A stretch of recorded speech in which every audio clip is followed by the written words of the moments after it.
I have before me Anne Laure Jackson, sensory specialist, occupational therapist. Hello, Anne. Good to see you. Last week, let's just go straight to this. Last week, we were talking about all sorts of things in regarding particularly to me moving house. You've got your centre opening on Jersey. We'll touch on that again at the end. But we were looking at just sort of I'll say common, not frequent, but common stresses. So moving house is a big one, isn't it? Absolutely. Yeah, it's right up there with it. You can't have, that there's not many things that change as much as your home from the sensory environment. And also because it is that place of safety and security. And that's where we, for parents, will certainly see the exhibition of behaviours, because that's actually where the children feel safe when they come home from school or nursery or clubs or organisations, when they've been out and they've held it together. Home is that safe space to return to, and they are themselves. And then when the actual home changes, that security, that sensory security, as well as emotion, it just, everything changes. So it's a huge thing.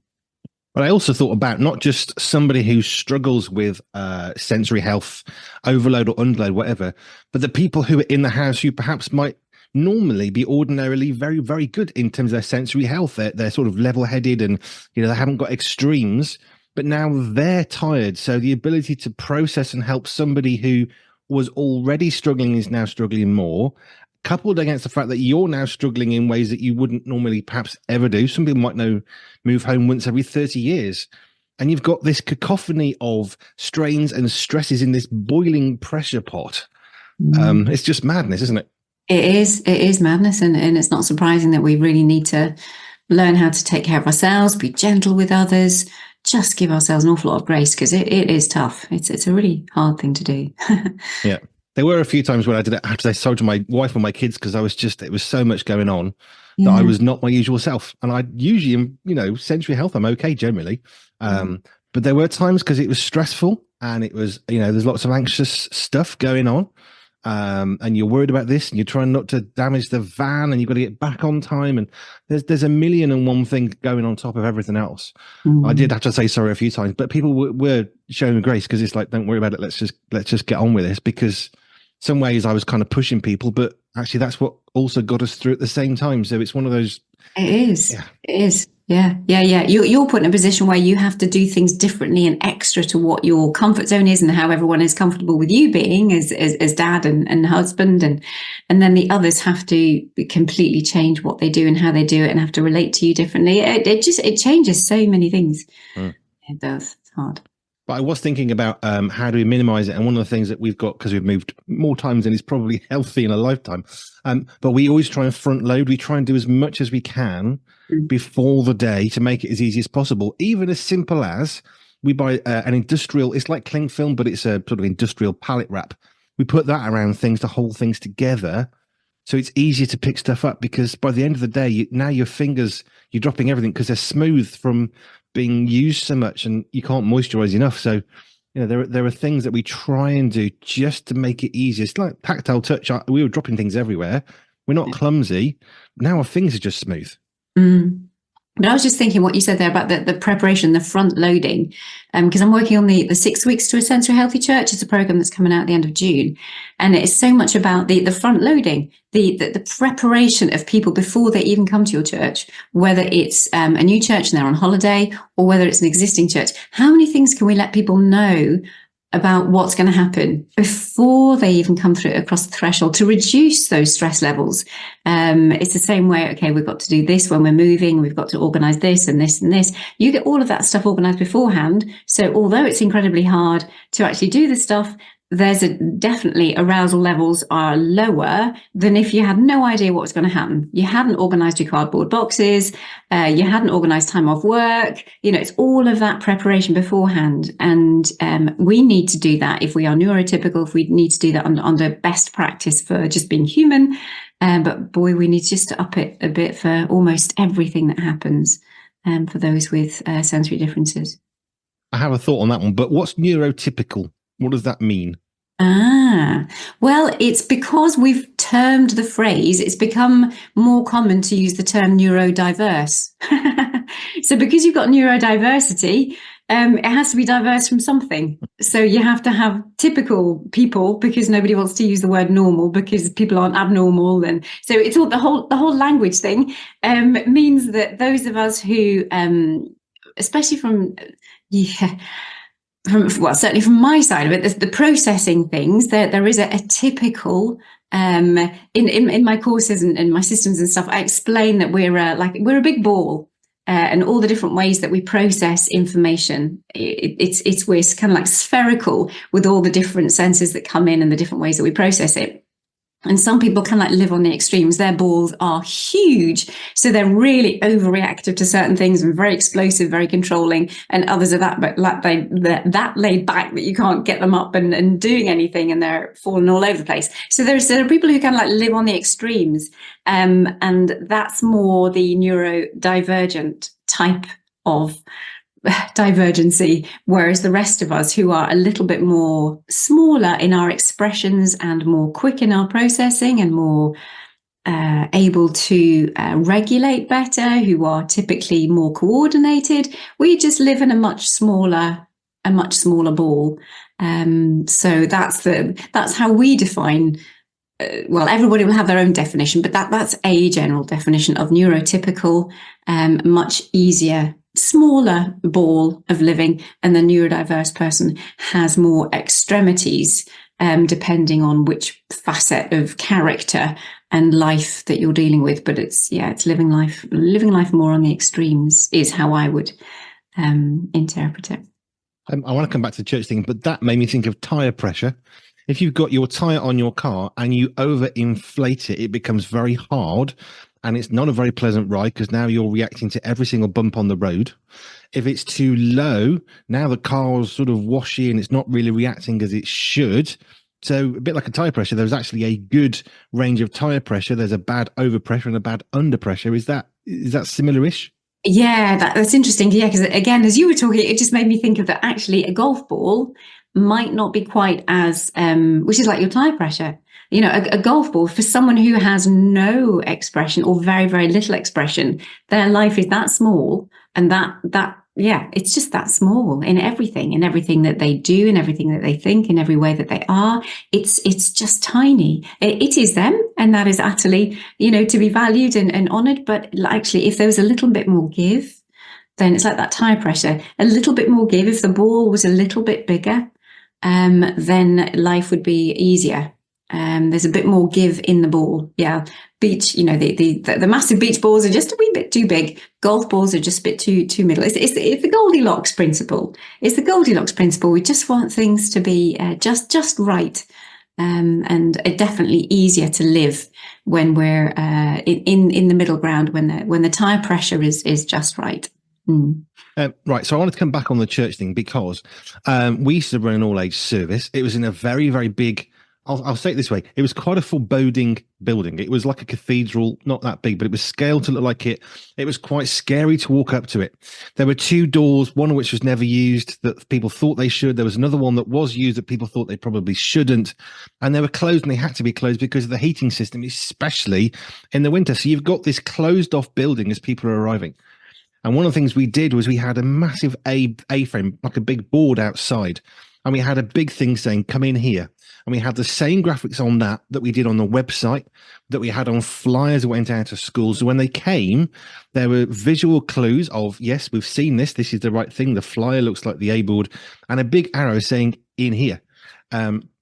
We didn't have people outside in the cold because it was really cold, but it was a way of saying, come in here, you're very welcome. And as soon as people went to open the door, we had people there to greet them. But it was a way of trying to reduce some of that sensory fear, can I put it that way, of where are we supposed to go? We know we're supposed to come in here because it's infant baptism, so it was a big part of what we did. So, where do we go? Are we supposed to be in here? Are we allowed in here? And you can see people quite anxious and quite stressed. The A-board, it was a simple thing, and it just helped reduce that strain of, can I be here? Should we be here? Are we allowed in here? If I open the door, am I going to make a fool of myself? All that stuff. So it was quite a simple thing, hopefully, to reduce a load.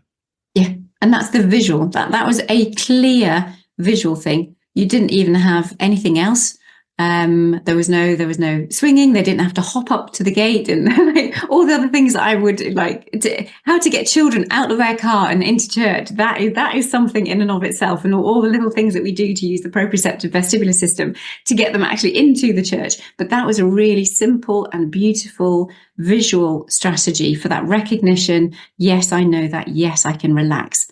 My arousal levels can calm down, at least for that bit. There are lots of other unknowns, and that's, they'd have to cope with all of that, but it is lovely. Use that visual system to reduce whatever you can. Well, it's that front loading again, though, isn't it? It's about doing what you can before the thing, in order that when that thing happens, it's as small as possible. So it's not that big, huge mountain. It's just another step and a little step and a little step. You don't climb from the bottom to the top of the mountain. You put one foot in front of the other. Yeah.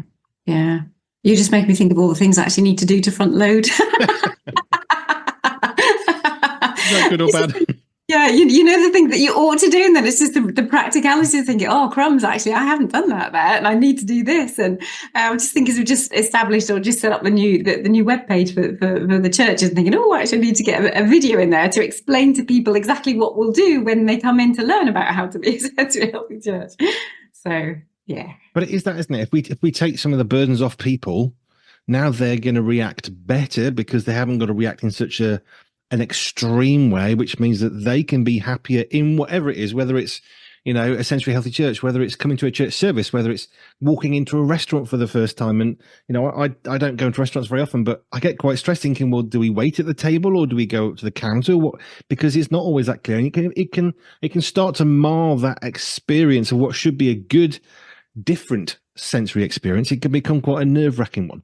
Yeah, and it's really interesting because I always, my mum and dad used to take me out to restaurants, which is really lovely, but they were always exactly the same. I knew exactly what to do, and you stayed at the table and you asked for the bill. You sat down, people came up and asked you what you wanted. So, but now there are so many different types of eating places that I literally have to ask because I don't know what the norm is in this environment. Is like, do I go up and pay? Or do I go up and order and then pay? Or do I go up and then do I pay afterwards? It's like all of the normality that I knew, or that I thought I knew, that I was really comfortable in certain environments. And then things change. This is like, oh, right, okay. It's not always taken as granted that you just go and you take a seat and someone's already automatically going to come up and take your order and bring your bill to you and things like that. So, So restaurants and cafes take note, make it obvious and easy. Help people and don't make them feel like idiots when they sit down when they're not supposed to because you've changed the rules. Or stand here. Oh, you don't need to stand there today. Oh, thanks. Now I feel like a fool. Excellent. Right. Last week we touched on something which I said I'd write down and come back to you about, which is this: being in prison versus being a prisoner in regards to sensory health. So how might that look and how might we understand that better? Yeah, it is a hard place, and I have heard that numerous times of folks feeling just in. Okay, let's explore the two. Circumstances can be pretty horrible. They could be pretty horrific, with circumstances that are external, and that is like those external things have put you in a prison.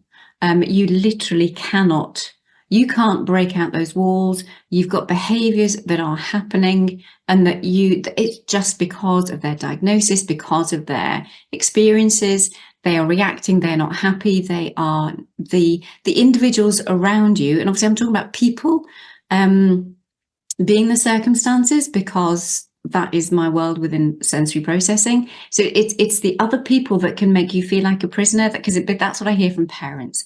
That's what I hear from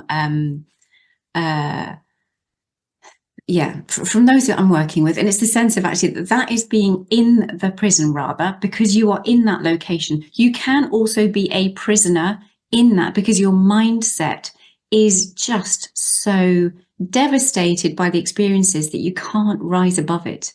So you are feeling just utterly gutted and wasted and depressed and hopeless and exhausted and tearful, and you don't know the way out. There is no way out, and you are just in this awful place. So you are a prisoner within the prison. And they're the families, they're the people that I really want to reach out to, because we need to release that sense of feeling a prisoner within the circumstances.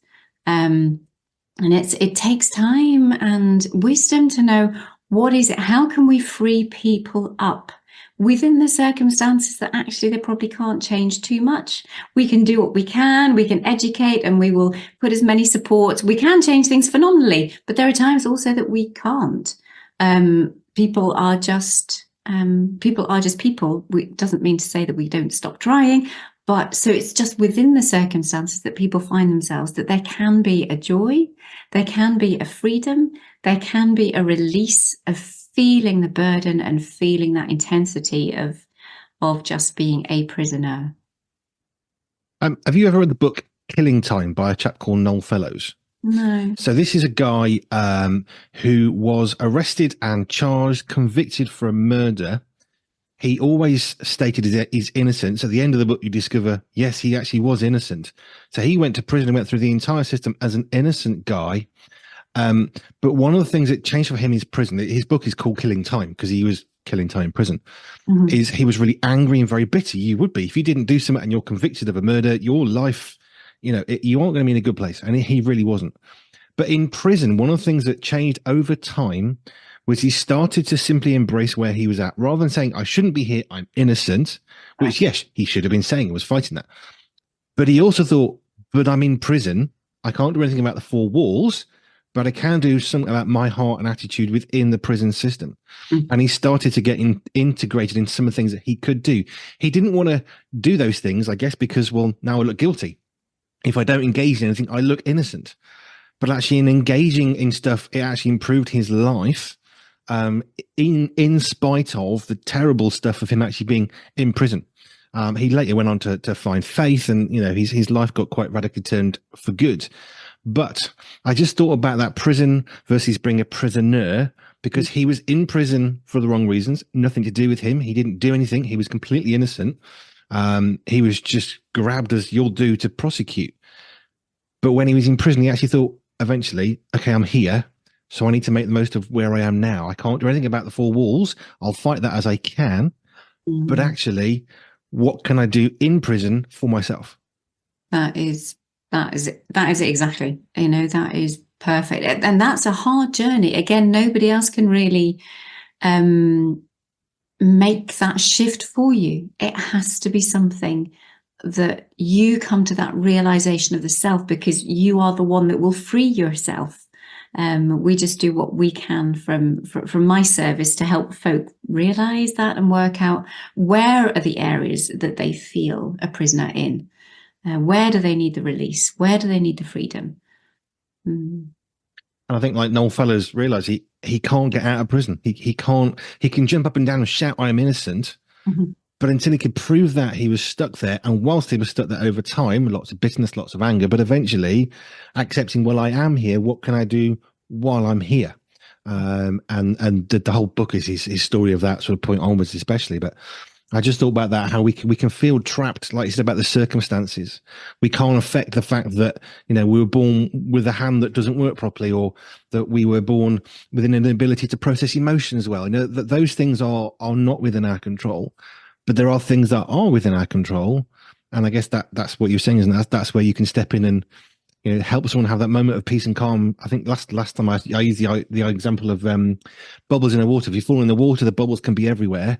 If you're calm enough for long enough, you can see which way the bubbles go. They go up, but you can get very confused which way's up because you're in water, and you can be stressed. And that's where that moment of calm and peace, and which way the bubbles going up. Okay, they're going upwards. Okay, that's the direction of travel, and then you can do something about it. And I guess that is, again, is what you're doing, isn't it? You're helping people, holding their hand, I suppose, in one sense, saying that's up, just to give them some sense of what's the word? There's a word for it, up and down and all that. Which way's up? Direction, but I'm not sure. Thank you. That one, yeah. But that's what you're doing, isn't it? It's saying, look, here's up. Here's a standard. Gravity down. Up, fine. Okay, now we've got a vertical line that we've got something to measure against. Yeah. Okay, how can we help you measure best against what is something you cannot change? Yeah, Yeah. It's so hard to accept that you can't change other things. You really do. I mean, that's my cup. Actually, I've got my other cup. It's God grant me the serenity, the courage to change things I can, the wisdom, that's the wisdom to know the difference, serenity to change, to accept the things I can't, and then the wisdom to know what I can change and what I can't change. So that's such a powerful thing. And we want to be able to fight for things, which I think is great. I think we have been given that roar within us for justice and things like that. But there's also a time where you just think, you can't. You've just got to let that go. You've got to let that sense of wanting to, we all want to make life as good as possible, and that's right. And there's sometimes we just have to accept that these are the circumstances and find our peace within that. I think it is that the idea of the serenity of the peace. There are some things we can't change, and we have to choose the battles that we can fight. Sometimes we can get into a place that I'm going to fight everything because everybody's wrong, and we get all stressed and anxious. But actually, there's also a place of, okay, well, what can I actually deal with? What can I process today? What can I actually physically alter? Rather than trying to fix everything, which is impossible. Let's take one thing that we can do well, rather than trying to fix 30 things, some of which maybe aren't even a real issue. Yeah. I've had lots of thoughts today. Right. So we've touched again on Moving House. We looked at Noel Fellowes. The book is Killing Time, by the way. If you want to Google that, want to find that, it's a good book. Fellowes, Killing Time is the book. Interesting of a story of a guy who was convicted and then turned his life around amazingly with Jesus. But we've also looked at other stuff around sensory health and being a prisoner as opposed to being in prison, because it's a mindset thing, isn't it? Is that sort of along the lines of Alcoholics Anonymous kind of came to mind? You need to know that you need to change. No one can change you. You need to be willing to be changed. Is it that sort of a thing? Yeah, I suppose I don't know Alcoholics Anonymous enough. So, but what you said, absolutely, and that is the shift that we can help people make. It's to make sure that they know that they are the ones. No one else is going to be able to fix all of that stuff for them. The best thing for sure is their own perception of what is going on and their own perception of who they are. And also, it's not their fault, and it's not they're not bad for this stuff happening. And there's an awful lot of stuff that people take on, thinking, and mums thinking, oh, if I'd have, should I have done something different in pregnancy? And then you get into blame games about, what about their birth, and all of that stuff really isn't helpful. It really isn't for finding peace. There is a place for justice, that, and that's okay, but that ultimately still will not give you fundamentally the peace that you need to really be calm and content. Going back to the whole sensory health thing, calm, content, coordinated and confident, but it's just finding that being able to settle and finding joy. I was just at a conference this weekend, actually, just called Finding Joy, and pretty horrific circumstances again of what people are going through. And I think every one of us has something, at least one thing that we would not choose to have happened to us, but we're completely and utterly powerless about it. And it's how you find joy in that. Wow, there's a way to finish. Yes, how can you find joy in your situation in spite of your situation? There's always joy. I'm always saying to people, what can you be thankful for today? There's always something to be thankful for. There's always something that we can have joy in or joy about. Sometimes we have to just take a pause and actually look for it when life is a little bit chaotic and crazy, a bit like the bubbles in the water. But yeah, find joy. That's a good one. If you want to know more about Anne Laure Jackson, how she can help you in your life with your sensory health, whether you are looking after a church, or you've got a restaurant, a school, whether you are a family with children, or even a family who've got grandparents living with you, Anne might be able to help you with some of the sensory struggles in your life. To do that, go to pure247radio.org. pure247radio.org/ALJ. And if you've got any questions or hot topics about sensory health, you can send them to us here at the studio, and we'll put them to Anne. Thank you, Anne. That's great. Good to see you again. How can we find joy in our situation? There's a good one. Thank you. Bye for now. Bye, Ben. Pure 24/7 radio is listener supported, which means we are free, online and always pure because of the generous support of our listeners. If you would like to contribute financially, please visit pure247radio.org. If you'd like to find out how we use your money, please visit the Our Cost section. Any donation of any size will help keep us on air and broadcasting for free.